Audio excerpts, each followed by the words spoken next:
Vamos a esperar un cachito más, a que se conecten algunos más. 8:05 empezamos. Eh, Como lo verán, el tema de hoy es RCP y IDEA. Más allá que estamos con el tema del coronavirus, viste, esto es medio controversial. No sabemos si lo vamos a realizar o no, queda a criterio de cada uno, pero obviamente que vestido de bombero vamos a tener que arriesgarnos y salvar la vida, ¿no? Además, creo que ninguno de nosotros, con los riesgos que corremos, vamos a omitir de hacer una RCP si nos toca hacerlo.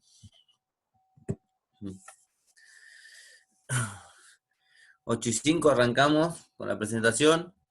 Eh, bueno, después de, después de terminar la presentación voy a habilitarles, perdón, vamos a ver las consultas del chat y de última le vamos a habilitar el micrófono como para que por ahí eh, den alguna opinión o tengan algo que preguntar. Hacemos una tipo conferencia. La presentación tiene 35 diapositivas más o menos y vamos a tratar de hacerlo liviano para entrar dentro del tiempo razonable de la capacitación, que no nos quedamos de ninguno dormido, que sea más o menos llevadero. Ya que tengo que hablar yo solo, eh, bueno, la idea es esa. Eh, Así que bueno, esto de estar enfrente de una cámara, eh, creo que para mí es más difícil que pararme enfrente de ustedes cuando voy a hablar en las capacitaciones. Así que. Lloré. 8:02.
Ahí Ahí está. está. Pues,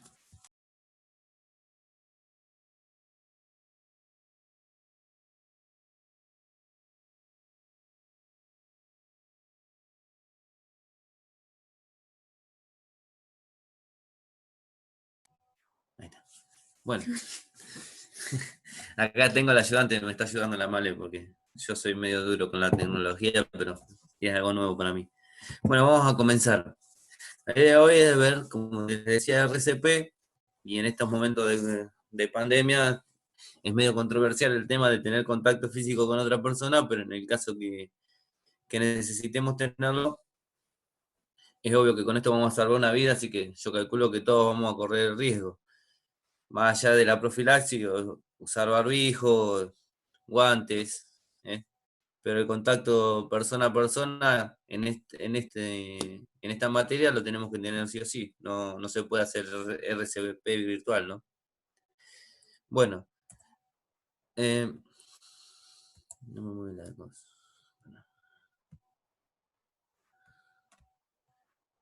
Ahí está, bueno. Para saber cómo actuar debemos saber de qué se trata el problema. O sea, como todos sabemos, cuando vamos a un incendio, tenemos que saber de incendio, tenemos que saber de, de cómo actúa el fuego. Bueno, en este caso tenemos que saber, más allá de saber el protocolo, ¿no? Para ser un poco más profesionales, tenemos que agarrar y saber cómo funciona nuestro cuerpo, de qué se trata el problema, ¿no? Entonces, ¿a qué apunto yo con esto? Primero a saber que nuestro cuerpo es como una pequeña fábrica. Está compuesta de, como todos sabemos, células, las cuales necesitan energía. Esta energía la adquieren a través de la combinación de oxígeno y la glucosa del cuerpo.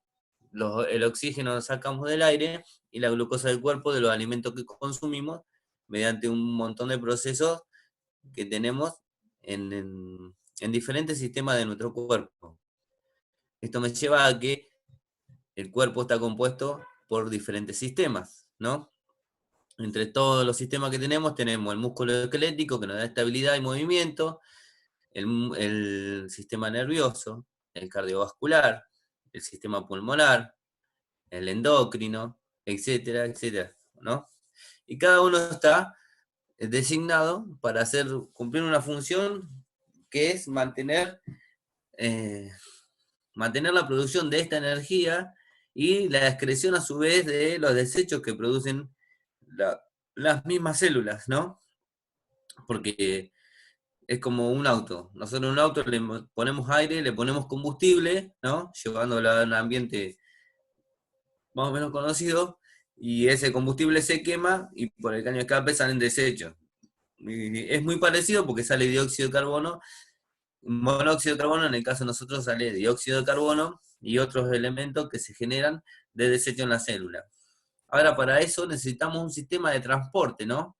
Sistema de transporte viene a ser la sangre, ¿no? A través de la sangre nosotros llevamos el oxígeno desde el aire exterior hacia la célula y de la célula hacia el exterior sacamos el dióxido de carbono, bien digo, ¿no? También necesitamos llevar la glucosa que genera nuestro cuerpo cuando comemos, ¿no? Y también se transporta a través de la sangre. O sea que la sangre es el sistema, digamos, de recolección y de distribución de todo nuestro cuerpo. ¿Y cómo se maneja este sistema? A través de una serie de conductos, caminos, los cuales llamamos venas y arterias, ¿no? Y una bomba principal que es la que impulsa todo este sistema, ¿no? Que es el corazón, ¿no? Entonces, al saber más o menos de qué se trata, nosotros sabemos que ante una difusión de que se nos para el corazón, todo este sistema de glucosa y oxígeno y de desechos, que también es importante retirar los desechos, va a quedar estático y no se va a generar ni la energía, y la acumulación de esos mismos desechos va a desencadenar otras cosas, otras variables en nuestro cuerpo. O sea, para que vean, nuestro cuerpo siempre trata de sobrevivir. Entonces, el, el, la generación del sistema de energía a través del sistema aeróbico, que se dice que es a través de la respiración celular, o sea, del consumo de oxígeno con glucosa, genera un tipo de energía que se llama ATP, adenosín trifosfato. Este tipo de energía, en ausencia de oxígeno, la célula, como quiere seguir produciendo energía, o sea, este tipo de sistema lo que produce es mucha energía, ¿no? Y poco desecho. Ahora, la célula, con ausencia de oxígeno, lo que necesita es seguir produciendo energía. Entonces empieza a usar el sistema de los lípidos, todas las grasas, y empieza a consumir esta misma glucosa y las grasas sin oxígeno. Entonces eso se pasa a un sistema anaeróbico, que se dice, que sigue produciendo energía, pero en muy poca cantidad, pero sí produce mucho desecho, y esa acumulación de desecho dentro del organismo produce que desencadene o sea, nuestro cuerpo reacciona ante eso y quiere seguir viviendo, ¿no? Porque la falta de energía lo que ocasiona es que el cuerpo empieza a apagarse. Entonces, lo que necesita el cuerpo es querer seguir viviendo. Entonces, al generar esos desechos, los receptores que tenemos en el cuerpo que tienen esos desechos tratan de eliminarlo y a su vez saben que tiene poca energía. Entonces usan esa energía para eliminar los desechos y cada vez nos vamos apagando más hasta que llegamos, hasta que se termina el cuerpo y nos morimos. ¿Qué pasa? Nosotros lo que tenemos que tratar es de restablecer esa circulación y ya que de este modo, por cualquier defecto de nuestra bomba, nuestro corazón, no hay movimiento, ¿no? O nuestro sistema respiratorio, no hay movimiento de esto, ni excreta dióxido de carbono, ni adquiere oxígeno, ni lleva glucosa a la célula, ¿no? Eh, Al no tener la función de la bomba, no tenemos cómo seguir sobreviviendo. Mediante una función fácil y sencilla, que es la de comprimir el corazón, ¿no? Que ahora vamos a ver más o menos cómo funciona el corazón. Vamos a reemplazar ese movimiento hasta cuándo. Y hasta cuanto el tiempo de nuestro físico nos dé, y hasta cuando, pasado el lapso de una hora haciendo RCP, ya se considera que es irreversible porque el sistema no está andando en sus óptimas condiciones, ¿no? Por eso el sistema de emergencia tiene que ya incluir a una RCP avanzada, que es la que administra drogas y anticoagulantes y antiarrítmicos, para poder agarrar y para poder restablecer la circulación espontánea, digamos. Bueno, como hablábamos, el sistema humano tiene diferentes sistemas que lo componen, ¿no? Y los que nos interesan a nosotros en lo que es el RCP es el sistema cardiovascular, el sistema respiratorio y el sistema nervioso. Sistema cardiovascular, por lo que acabamos de explicar, ¿no? Tenemos un corazón y un sistema de vías, que tenemos arterias, venas. Calculan que cada arteria vienen de un calibre grande, se transforma en un calibre más chico. Calibre es el diámetro de la arteria, ¿no? Que es se va llevando a más pequeñas, se llaman arteriolas, y de ellos pasan a los capilares. De los capilares pasan de los capilares arteriales en las células, que son micrométricos, ¿no? O sea, pasa algo muy pequeñito, invisible a la vista, retorna por las venas, de las venas a las vénulas, de las vénulas a las venas mayores y los vasos mayores, ¿no? Es más o menos el sistema, cómo está compuesto. O sea, cada arteriola, o sea, cada capilar envuelve una célula y le da el suministro, que yo le digo, este traspaso de oxígeno y de nutrientes, y recoge los desechos de la vena. Así que imagínense que si un capilar rodea una célula, es muy, muy chiquito, porque una célula no la podemos ver. Nosotros vemos un conjunto de células en nuestro cuerpo cuando nos vemos físicamente, pero una célula la vamos a ver al microscopio solamente, ¿no? Sistema respiratorio, el sistema respiratorio no solamente sirve para administrarnos oxígeno, sino que es uno de los sistemas excretores que tenemos. Nosotros dentro de lo que es sistema excretor tenemos el urinario, el digestivo, y tenemos el sistema respiratorio, que lo que hace es excretar el dióxido de carbono, o en el caso de una sobredosis de alcohol, o sea, cuando nos vamos de juerga, todo el alcohol, por eso nos hacen soplar la pipeta, todo el alcohol que excretamos sale a través de la respiración. O sea, el sistema respiratorio sirve para excretar muchas cosas, no solamente el dióxido de carbono. Y bueno, el sistema nervioso, que es el que controla en su mayoría todo el sistema, a todos los demás sistemas, ¿no? Mediante glándulas y lo que es funciones cerebrales que no son voluntarias, ¿no? Son involuntarias. Por más que si nosotros pensáramos en detener el corazón o acelerar el corazón, no lo podemos hacer. O sea, sistema nervioso está compuesto por dos sistemas, uno voluntario, que es el que nos permite decidir y mover una mano o hacer cosas a voluntad, y el involuntario, que es el que maneja todo el sistema orgánico, ¿no?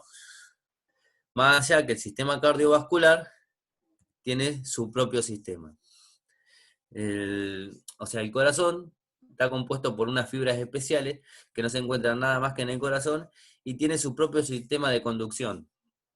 Si ustedes habrán escuchado nombrar el ritmo sinusal, es porque en el corazón nosotros tenemos un nodo que genera un impulso eléctrico fuera de lo que es el sistema nervioso, ¿no?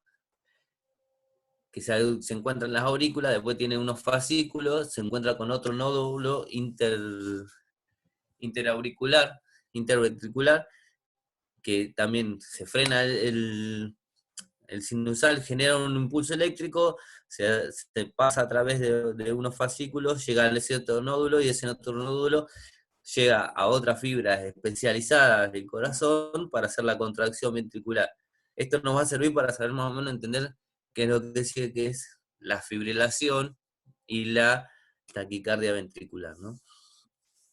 Cuando tenemos un problema, porque podemos tener fibrilación auricular, la cual nos produciría una arritmia, no un paro cardíaco, ¿no?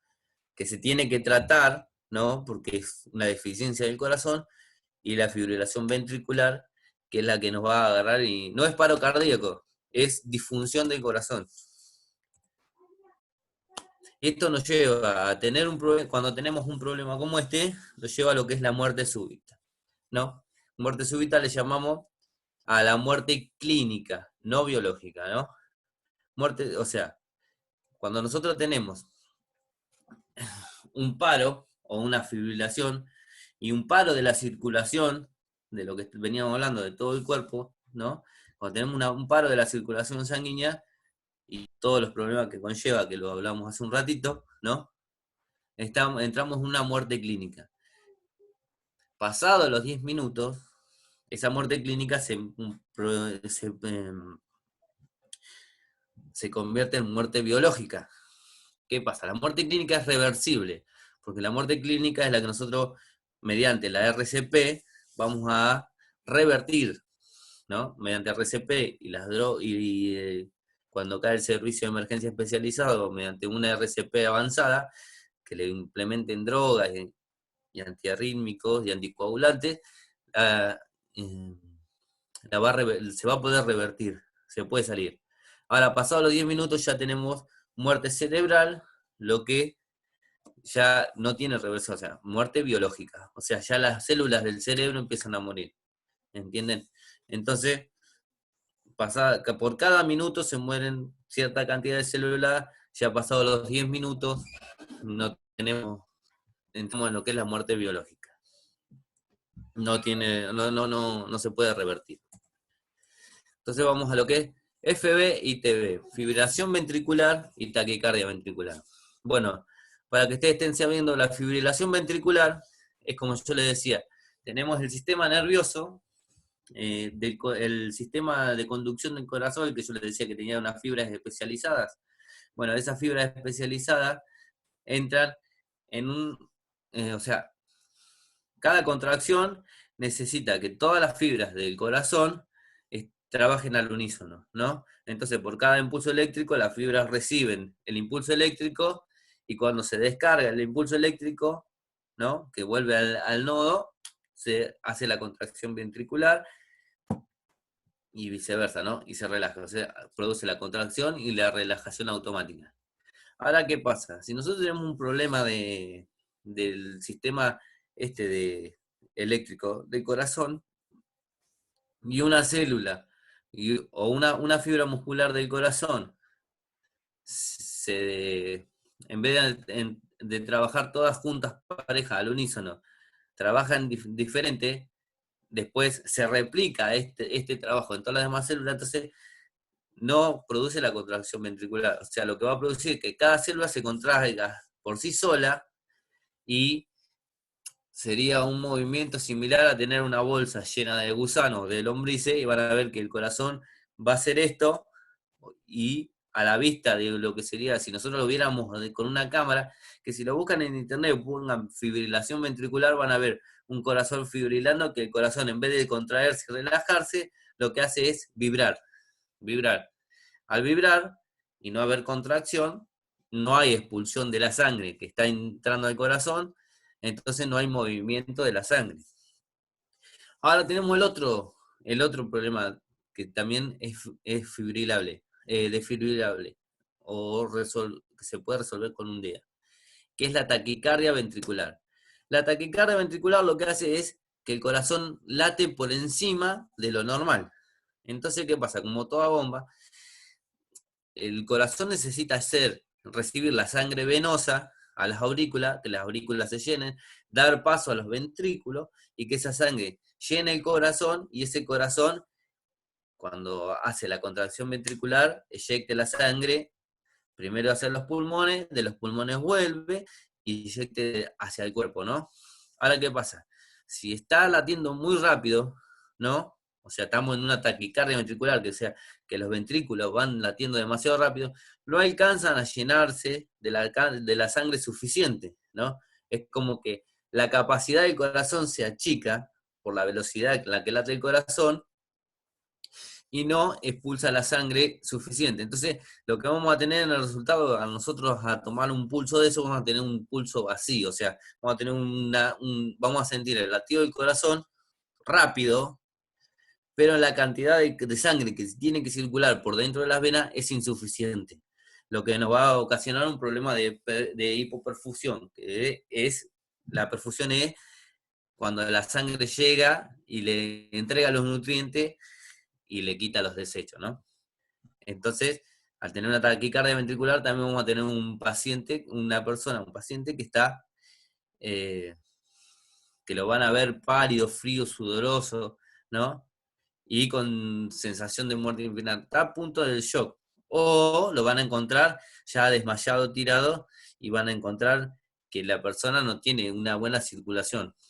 Esa persona necesita sí o sí de un DEA, ¿no? ¿Para qué? Para que detenga el corazón y el corazón restablezca su latido normal, ¿sí? Lo que hace el DEA es proporcionar una descarga en la cual detiene el corazón y el corazón, a través de un sistema, como hablamos, el sistema de los nodos, vuelve a latir.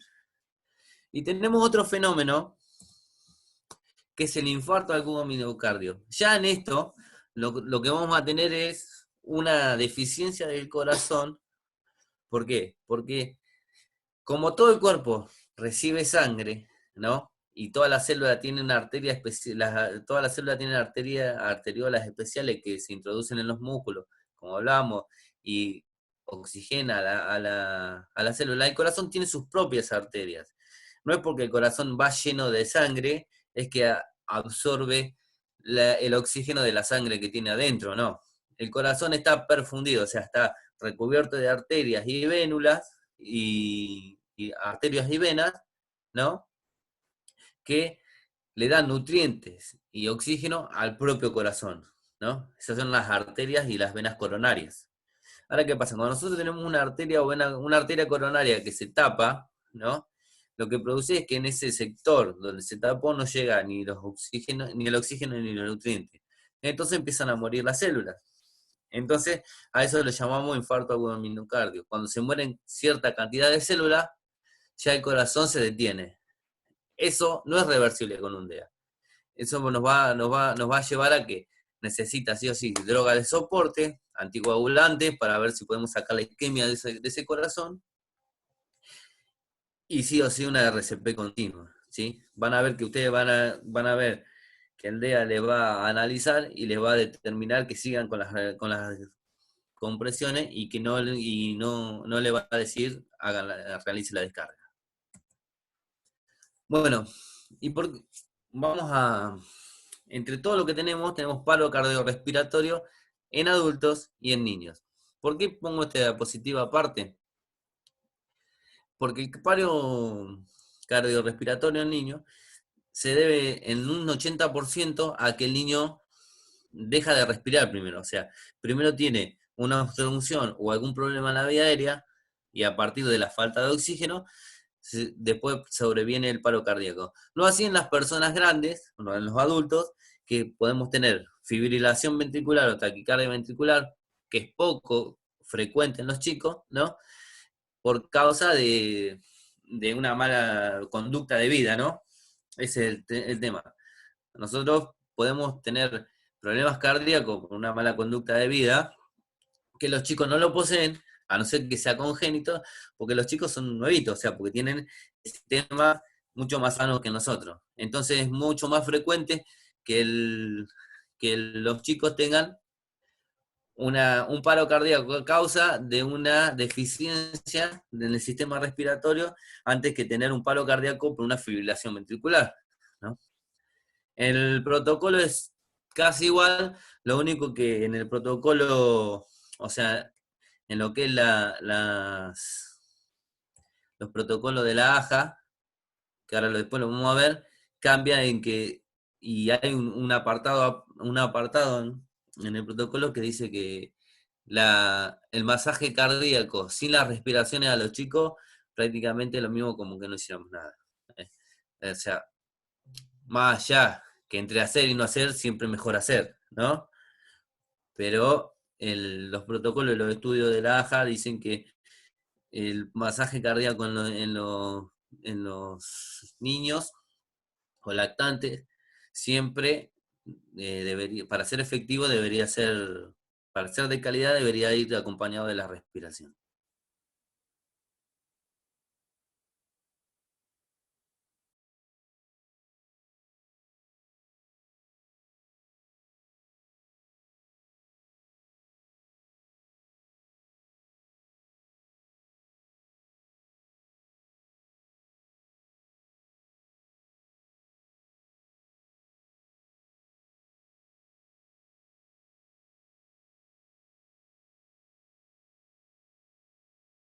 Latidos por minuto en estado de reposo. Estos son valores en estado de reposo. Si nosotros tenemos una persona corriendo o asustada, ¿no? Vamos a tener un pulso alterado, vamos a tener mucho mayor frecuencia, ¿sí?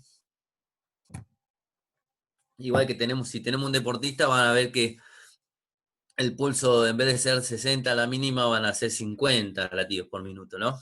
Bueno, pero ¿por qué? Porque el corazón está mucho más ejercitado y tiene mucha mejor capacidad. Entonces van a tener al adulto que está entre 60 y 100 latidos por minuto. El chico de preescolar de 3 a 5 años en 80 a 120 latidos por minuto.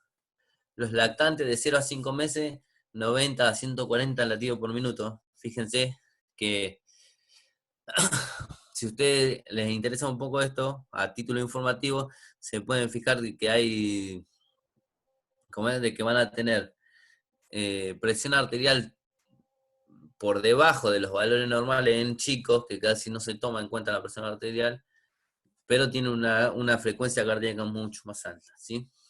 Porque el sistema no controla todavía, hasta la adultez no se controla de la vasodilatación, la vasoconstricción todavía no está madura, digamos, ¿no? Bueno, y para tener un título también, el recién nacido, si nos toca tener un recién nacido, de 120 a 160 latidos por minuto. Un nene que tenga menos de 90 latidos por minuto recién nacido es un nene que va a tener un problema en el sistema cardiorrespiratorio, así que ese lo tenemos que atender urgente, ¿sí? Tenemos que ponernos sobre aviso. Póngale que tengamos un accidente, un parto de emergencia, bueno, sabemos que tienen que estar entre esos valores, ¿no? Todo lo que esté por debajo de los valores del pulso es peligroso, y todo lo que esté por encima de los valores, o sea, en estado de reposo, nosotros tenemos una persona da 160 pulsaciones, ¿no? Está con un problema. Y si la tenemos con una bradicardia, o sea, con una por debajo de las 50 pulsaciones, 40 pulsaciones por debajo, también estamos en un problema. Esas personas van a estar en un inminente paro cardíaco. Una va a tener taquicardia ventricular y la otra puede tener un paro directamente, ¿no? Ahora, ¿dónde tomamos el pulso? ¿Eh? Es importante saberlo. ¿Dónde tomamos? Tenemos dos tipos de pulso para tomar, que nos pueden agarrar y nos pueden decir el estado. Por ejemplo, nosotros que trabajamos en un accidente, por ahí si queremos saber cómo está una persona, o si tiene una hemorragia que no vemos, ¿no? Tenemos dos sistemas, dos formas de determinar si la persona está bien o está a punto de tener un paro o un shock, ¿no? Eh, Primero tenemos dos tipos de pulso, como les decía. El pulso central, que es el que va por las venas, por las venas y por las arterias de más grado grueso calibre, ¿no? Y el pulso radial, o el pulso, el pulso radial, no, el pulso periférico, que es el que va por las extremidades. Si nosotros tuviéramos un problema de perfusión, póngale que una persona esté en shock, ya sea de cualquier tipo de shock, que no vamos a tratarlo en este momento, pero si quieren preguntarme, yo se los puedo decir después. eh, Tenemos que el cuerpo retira lo que es, o sea, trata de mantenerse vivo en los sistemas más importantes, que es el cardiovascular, el sistema nervioso y el pulmonar, ¿no? Y en los riñones. Entonces lo que trata de hacer es cerrar todos los pulsos, todas las arterias, las venas de las extremidades, y le va a reducir al mínimo la cantidad de sangre que le llega, ¿no? Y mantener el pulso central, que es el pulso en los grandes vasos. Y que siempre lo que necesitamos es tener irrigado el cerebro, que es lo que se va a morir primero. O sea, las células cerebrales son las que menos soportan la deficiencia de oxígeno y de nutrientes, ¿no?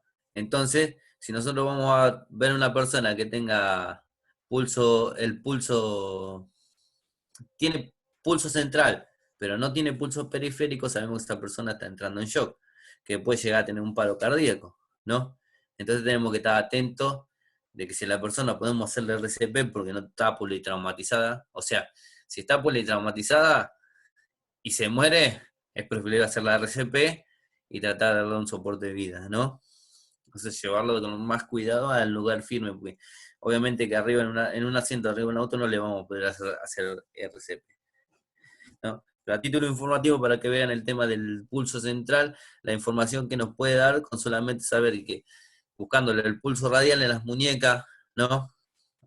Siguen el dedo gordo de la mano y si buscan tienen una fosa, o sea, tienen un hueco contra la parte del radio, ¿no? De la muñeca, y van a encontrarse el pulso radial. Siempre acuérdense de tomarlo con el dedo índice con los dos dedos de la mano, el índice y el mayor, ¿no? Y no con el gordo, porque en el gordo tenemos tanta irrigación sanguínea que vamos a detectar nuestro pulso antes que detectar el pulso de la persona que le vamos a tomar, ¿no? ¿No? Pulso radial, el pulso periférico popliteo, que está atrás de la rodilla, ¿no? O el pulso pédico, en las arterias de las rodillas, ¿no?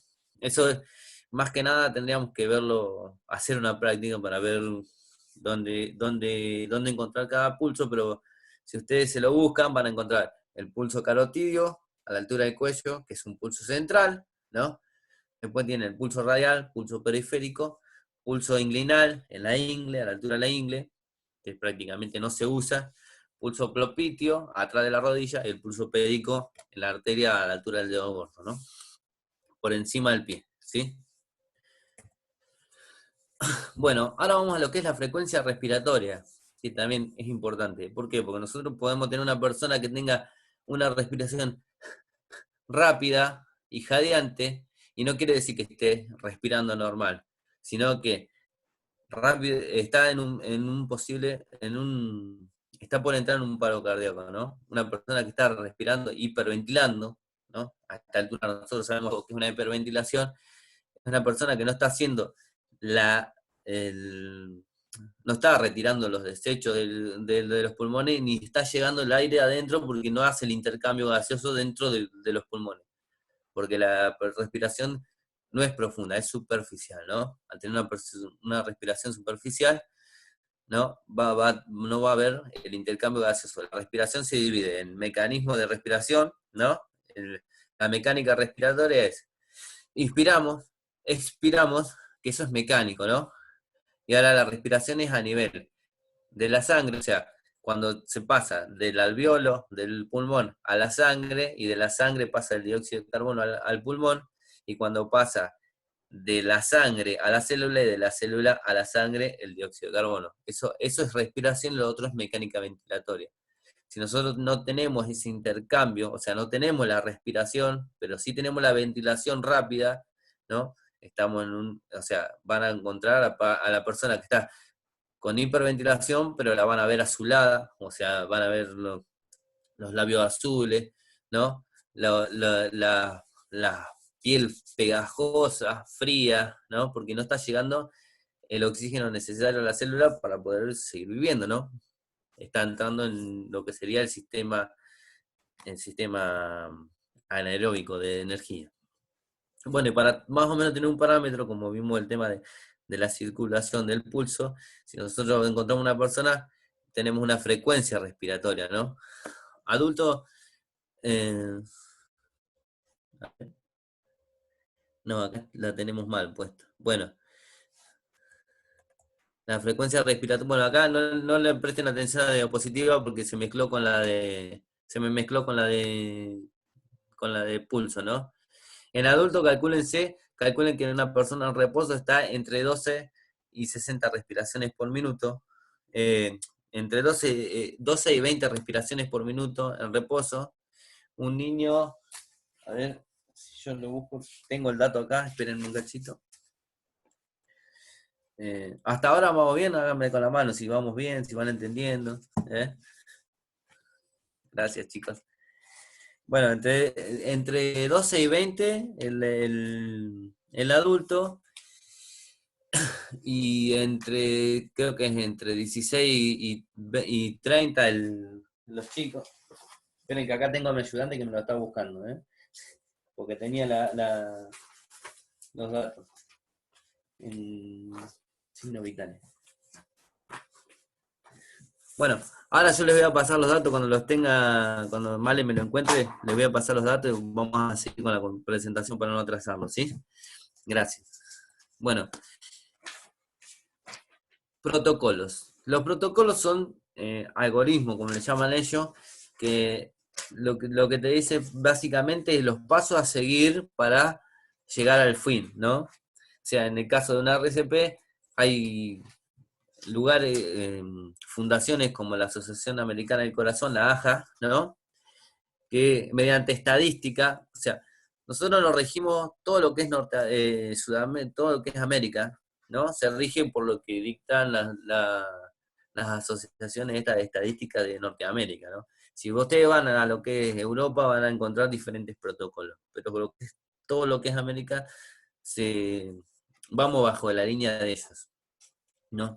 Entonces usamos lo que son los protocolos de la AJA. La AJA lo que hace es recopilar datos durante todo un año de casos de paros cardíacos y en base a los datos que recopila generan los protocolos que nos dice, por ejemplo, en un principio decíamos que era 5-2, 5 compresiones cada 2 respiraciones, después 15-2, después hicieron el 32, después hicieron el estudio que si no le daba respiraciones y le entraba las 120 compresiones por minuto a los legos, porque la gente no hacía las respiraciones o no se animaba por el tema de la respiración, también teníamos un efecto de supervivencia. Entonces, eso es lo que hacen la AJA. Para que tengan el título informativo, genera los protocolos en base a estadísticas que se toman de muchos casos durante todo un año. Por eso se van renovando año a año, ¿no? Y esta AJA lo que hace es, en base a todas estas estadísticas, generar un protocolo y lo primero que hacen es que te enseñan es la cadena de supervivencia, ¿no? Y es básicamente de lo que hablamos siempre, ¿no? El reconocimiento, que mediante lo que estuvimos viendo de saber más o menos cómo funciona el sistema y saber cuáles son las frecuencias normales más o menos de la respiración y eso, o de la circulación para determinar que tenemos un problema, o los síntomas, ¿no? Más allá que si no somos médicos, bueno, sabemos si una persona se siente mal o no se siente mal, o si se desvaneció y no tiene pulso, ¿no? Entonces, genera estos protocolos. Bueno, antes de seguir, les voy a decir, sí, el tema de la frecuencia respiratoria que estábamos hablando en la diapositiva anterior son 12 a 20 respiraciones por minuto, ¿no? En mayores.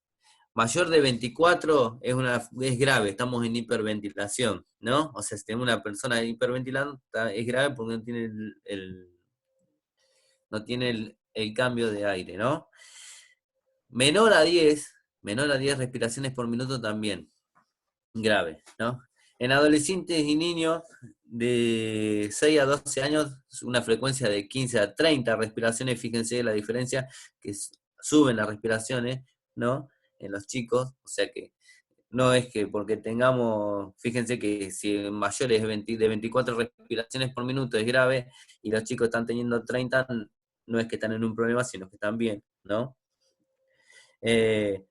Los lactantes mayores de 1 a 3 años de 20 a 30 también, lactante de 0 a 5 meses de 25 a 40 respiraciones por minuto, ¿no? Menos de 25 es un problema, ¿no? Menos de 20 respiraciones en un lactante está en un estado en el que puede tener problemas, y mayor a 40 también, ¿no? Y el recién nacido cuando nace tiene de 30 a 50 respiraciones por minuto, son sus primeras bocanadas de aire, ¿no? Bueno, a título informativo por lo de diapositiva anterior. Siguiendo con esto, estábamos hablando de lo que son los protocolos, ¿no? Explicamos de dónde salían los protocolos, bueno, y formulan lo que es la cadena de supervivencia, que lo primero que hace es reconocer la emergencia y activar el sistema de emergencia mediante llamado telefónico. Hoy en día, en los Estados Unidos y en diferentes lugares de América, lo que se hace por ahí es el receptor de llamado telefónico. Como tenemos celular, antes era más difícil, pues nosotros tendríamos que mandar a una persona que llame, ¿no? Y que vuelva y que nos avise. Pero con el tema de la era de los celulares, todos tenemos un celular, todos podemos implementar el llamado de mientras que tenemos una emergencia, ¿no? A su vez como les comentaba, tienen el sistema de apoyo del operador que recibe la emergencia para la persona que está en la emergencia, de guiarlo, ¿no? Tanto en lo que es cómo manejar a la persona que está en el problema, ¿no? O guiarlo con las respiraciones o con los masajes. O sea, estamos adelantando la tecnología, estamos entrando en esos avances que, como esto del Zoom, es una novedad que es muy, muy eficaz, ¿no? Bueno, siguiendo con la cadena, se comienza la RCP inmediata y de calidad. Ahora vamos a ver lo que es la RCP de calidad, vamos a hablar un poquito porque es lo que según las estadísticas de la AJA, ¿no? Es lo que realmente salva vida. Si la RCP la hacemos de calidad y no la hacemos superficial, ¿no? Es muy probable que esa persona salga del paro y sin secuelas, ¿no? Bueno, la desfibrilación rápida, en el caso de que sea desfibrilable, ¿no? Una taquicardia ventricular o una fibrilación, servicio de emergencia, ¿no? Y el soporte avanzado, que ya se da a partir de que el servicio de emergencia se hace cargo de la persona. Paso a seguir para hacer la RCP, como dijimos, RCP. Primero, como todos sabemos y todos estamos acostumbrados a los bomberos, escena segura, ¿no? Escena segura, ¿qué quiere decir? Ya creo que todos la tenemos bastante clara. Vista a 360 y evaluar todos los peligros alrededor de la víctima. No quiere decir, si no podemos por ninguna manera llegar a la víctima, obviamente que nuestra vida siempre está primero, ¿no? Y la vida del equipo, ¿eh? Pero si nosotros podemos retirar a la víctima, así sea politraumatizada, pero la podemos retirar del lugar donde está la escena insegura y llevar una escena segura, lo tenemos que hacer. Primero tenemos que asegurar la escena, ¿no? Activamos el sistema de emergencia, ¿no? En caso de estar solo, o sea, esto es en caso de estar solo y no tener celular, como hablábamos hoy, ¿no? En caso de estar solo, dejar en posición lateral de seguridad, que la posición de la lateral de seguridad es sobre un costado, ¿no? Con el brazo a la altura de la cabeza para sostener la cabeza, y lateralizado el cuerpo por la duda, por si tiene una regurgitación, no se broncoaspire, ¿no? No se aspire lo que vomita. ¿no? También es para practicarlo esto. La posición lateral de seguridad es más para mostrarla que para... Bueno, no responde, activa el sistema de emergencia. Si usted está solo, señale y ordene, como dijimos. Si nosotros no tenemos un celular y tenemos gente alrededor, no vale agarrar y decir, algunos llame al sistema de emergencia, algunos llame... No, tenemos que designar o sea, tenemos que designar a una persona y que esa persona se haga cargo de la situación junto con nosotros, ¿sí? Siempre también lo otro es preguntar si alguno más sabe RCP o se anima a ayudarlo, porque con la guía de ustedes pueden tener un segundo operador de la RCP, lo que va a hacer que la RCP mejore la calidad, porque nosotros, si estamos solos, vamos a tener un cierto tiempo de energía para poder hacer la RCP como corresponde. En cambio, si lo hacemos entre dos va a ser diferente, vamos a tener mayor posibilidad de no cansarnos, ¿no? Por el tema de cansancio. El sistema de emergencia debe recibir el aviso, como sea. Fíjense, la persona hasta con el agua hasta el cuello, llamando sí o sí. O sea, siempre necesitamos saber que el sistema de emergencia viene a rescatarnos, ¿no? No podemos hacernos los héroes y hacerla nosotros solos porque no vamos a llegar por más que la persona salga del paro, no nos asegura que vuelva a caer a los 2 segundos de que lo sacamos, ¿sí? Entonces, siempre es necesario tener la seguridad de que el sistema de emergencia viene a socorrer. Bueno, antes, en los protocolos anteriores que nos daban, ¿no? Teníamos que abrir la vía aérea, el ABC, ¿no? Procurar la ventilación y después hacíamos la circulación. Pero en base a los ensayos y a la estadística de la AJA, se estableció que el aire que tenemos estancado dentro de nuestros pulmones va a oxigenar, va a seguir produciendo, llevando el oxígeno a la célula, y esa sangre que está carbooxigenada, que tiene dióxido de carbono, va a salir, ¿no? Entonces, lo que se estableció es que primero se establezca la circulación sanguínea. Siempre lo primordial en la RCP es tratar de detener lo menos posible el masaje. O sea, cuando vamos a hacer ventilaciones, el tiempo transcurrido entre las ventilaciones y retomar los masajes tiene que ser mínimo. Para que nosotros tengamos una RCP de calidad, no solamente cuenta con la profundidad que ahora las vamos a ver, sino también con que los intervalos donde pospongamos la RCP para hacer o la toma de signos vitales o, o las ventilaciones tienen que ser mínimas, porque lo que le da la supervivencia y lo que le quita secuelas a las personas cuando restablecen la circulación es que hayan tenido lo menos posible el paro de la circulación sanguínea, digamos, ¿no? Bueno, arrodíllese al lado de la víctima, a la altura del hombro, para comenzar la RCP. Eso habla del posicionamiento, ¿no? Bueno, la circulación, como arrancamos, ¿no? Le quitamos toda la ropa, o sea, no lo exponemos a la persona, porque tampoco vale, no vale, le decimos, le hacemos la RCP, lo desnudamos todo, primero que lo exponemos físicamente, el segundo que agarramos y lo exponemos a una hipotermia innecesaria, o sea, le vamos a sacar la ropa necesaria. Ojo, sabemos que tiene que venir un D, así que lo más probable es, no, o sea, estoy hablando de que a un hombre le vamos a desprender la camisa, no se la vamos a sacar, le vamos a dejar el torso descubierto, a una mujer no es necesario sacarle el corpiño para hacerle una RCP, ¿no? ¿Entienden? O sea, no hay que pasarlo de largo. Entonces, le descubrimos el torso, nos centramos sobre el centro del pecho, a nivel del esternón, siempre arrodillado lo más cerca de la persona, ¿no? Y nuestra línea de los hombros, que vemos en el dibujo, tiene que pasar por encima de la persona para que nuestro cuerpo nos ayude con el peso a hacer los masajes, ¿no? Y no tengamos que ejercer mucha fuerza, sino ejercer más que nada el peso de nosotros.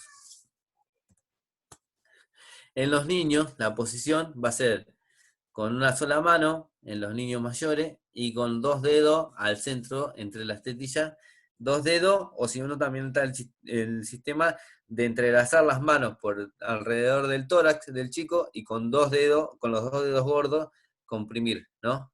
¿Eh?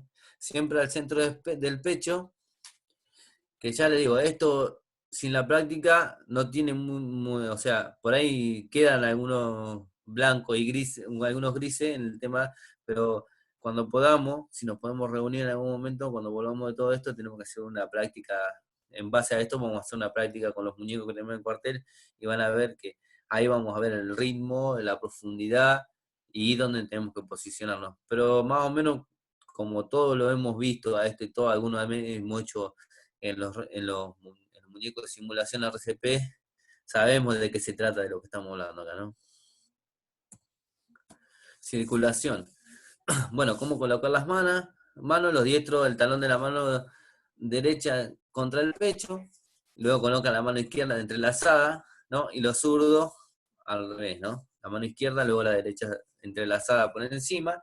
Acuérdense, si ustedes son hábiles en lo que es anatomía, tienen que seguir la pared costal, llegar al centro de la pared costal, 2 dedos por encima de donde empieza el esternón, que es el apéndice cifoide, ahí ponen el apoyo en el talón de la mano y ahí se entrelazan las manos y se apoyan en estilo bisagra. Si encuentran una persona obesa, obviamente no van a poder conseguir la pared intercostal, acuérdense, línea central del pecho, ¿no? Aproximadamente de donde empieza la panza, 2 dedos al talón de la mano, ¿sí? Como le decía, la posición, ¿no? Hay que hacer un movimiento de bisagra con la cadera, ¿no? Posicionarse lo más cerca de la víctima. Nuestra línea de los hombros, nuestra línea de los hombros tiene que quedar perpendicular bien al centro del pecho de la persona y nuestros brazos tienen que trabarse, los codos tienen que trabarse de forma rígida para que no se flexionen, porque si no vamos a generar que ese movimiento nos absorban el movimiento del peso del cuerpo y no podamos hacer la RCP efectiva, ¿no? El tórax debe desplazarse 5 centímetros. ¿Eh? Con eso estamos en lo que es la posición de los masajes y cómo deberíamos hacerlo. Bueno, dijimos E a B. Una vez que iniciamos así, vamos a hacer nosotros, profesionales de la salud, 30 compresiones, 2 ventilaciones. ¿Sí? Arrancamos, 30 compresiones, 2 ventilaciones. Si estuviéramos en la calle y el tema de la ventilación, hoy por hoy, no creo que sea factible, a no ser que tengamos una máscara encima, ¿no? Y lo ideal sería tampoco acercar la boca, sino utilizar un ambú. Si vamos con la unidad nuestra del cuartel, vamos a tener el ambú y vamos a poder hacer la respiración tranquilamente sin tener contacto con la persona, como para tener contacto de infecto contagioso, ¿no? No tener contacto.